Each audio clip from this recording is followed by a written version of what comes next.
धरती मेरी माँ है और मैं उसे जहर नहीं दे सकता। ये एक सड़क है, विकास की, प्रगति की, एक शहर को दूसरे शहर से जोड़ती। इस पे चलते कई वाहन कुछ न कुछ लेकर दौड़ते हैं। परिणाम स्वरूप जो प्राप्त होता है वो है किसी की उम्मीदों का, किसी की आशाओं का, किसी के सपनों के सच होने का उपहार।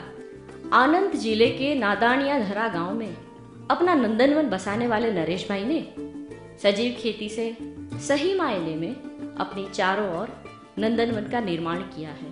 अपने दादा से उनको सजीव खेती की लगन लगी। कॉलेज के पहले वर्ष में ही थे कि दादाजी का देहांत हो गया। पढ़ाई अधूरी छोड़नी पड़ी क्योंकि पिताजी को कंधे से कंधा मिलाकर काम करने वाला कोई नहीं था और जब खेत में लगे तो बस तन मन धन से समर्पित हो गए।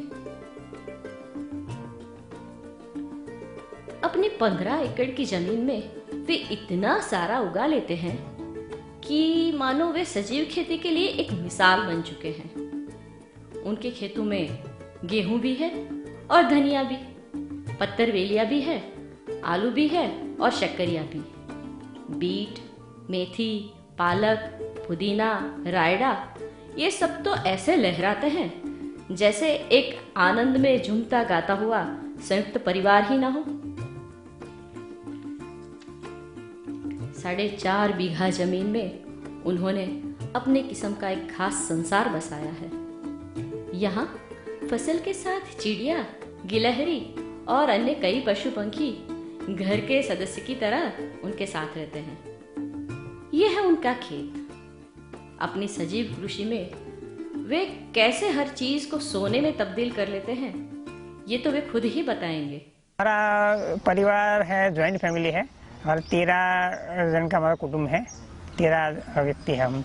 इसलिए खेती में हमको बहुत सुविधा रहती है। मेरे को एक समझ ऐसी है कि धरती है ना हमारी माँ है, तो हम अपनी माँ का शोषण नहीं करें, हम अपनी माँ को जहर नहीं दे सकते। इस हेतु से मैंने भी निश्चय किया कि भाई चलो हम भी ऐसी खेती अपनाएं।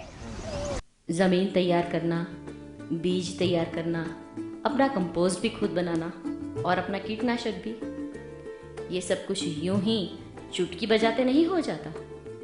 उनके पास 1981 से अपना एक गोबर गैस प्लांट है। इस प्लांट से जो स्लरी निकलती है उसे वे अपनी कंपोस्ट बनाने में उपयोग में ले लेते हैं। उनके नंदनवन से सटा हुआ एक स्कूल है।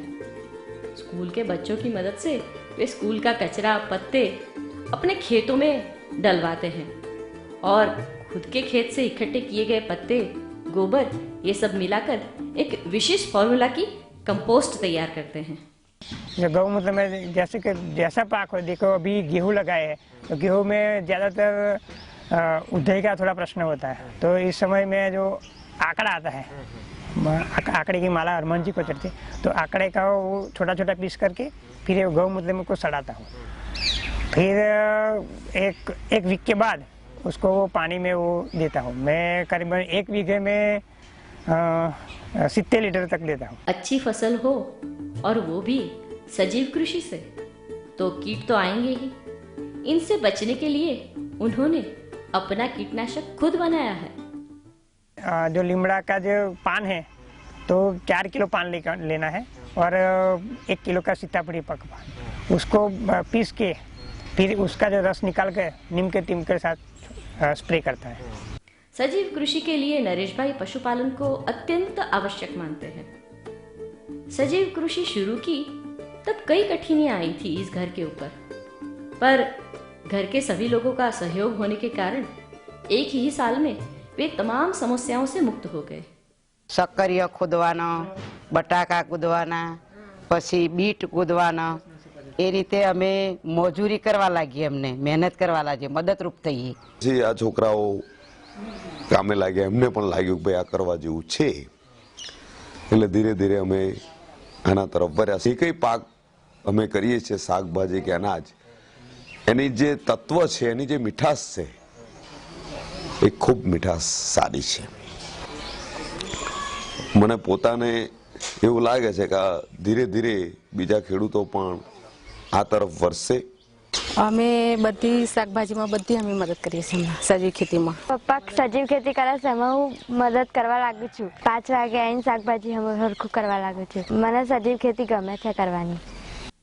सजीव खेती में उनकी सफलता का राज है खुद की खाद, खुद का कीटनाशक, खुद का बीज और पाक में फेरबदल।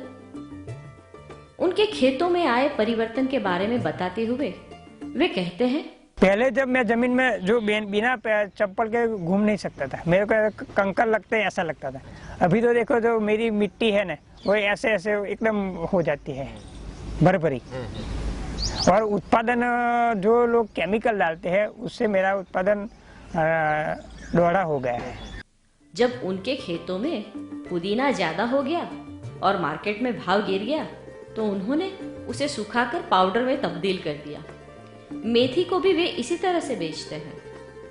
उनके खेत के चारों ओर सजीव वाड़ है, उसमें नीम, आंबा, जांबू और कंटीला थूर भी है।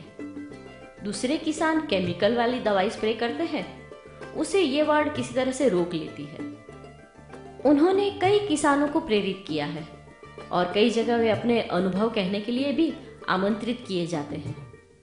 तो अभी क्या है कि जो बड़ौदा में जतन संस्था है, जतन का उनका खुद का स्टॉल है, तो वहाँ शाकभाजी सबके सब वो मेरी खरीद लेता है। अहमदाबाद में भी है, कठवाड़ा में डॉक्टर सदा फार्म है, वो भी मेरे यहाँ खुद घर पे आके ले जाते हैं। मेरे को बाजार जाने की ज़रूरत नहीं पड़ती।